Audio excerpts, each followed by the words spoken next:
Bhojpuri cinema की चटपटी और मसालेदार खबरों के लिए never miss a video from लहरे भोजपुरी। भोजपुरिया फिल्म जगत की दो अदाकारा आम्रपाली दुबे और अंजना सिंह इन दिनों सोशल मीडिया पर छाई हुई हैं।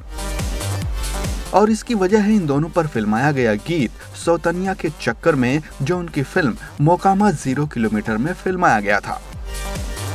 इस गाने में आम्रपाली दुबे और अंजना सिंह खलनायक मनोज टाइगर, मनीष चतुर्वेदी, असगर खान के सामने नृत्य पेश कर रही हैं।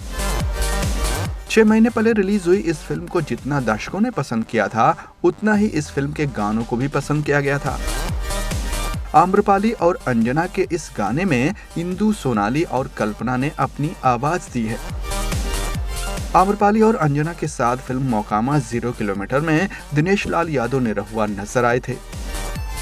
निरहुआ, आम्रपाली और अंजना सिंह एक साथ कई फिल्मों में नजर आ चुके हैं। मोकामा 0 किलोमीटर के साथ ही फिल्म बेटा में भी इन तीनों कलाकारों की जुगलबंदी नजर आ चुकी है। लेकिन मोकामा 0 किलोमीटर के गाने सौतनिया के चक्कर में आजकल सुर्खियों में है, क्योंकि इसे 2 करोड़ लोग अब तक देख चुके हैं।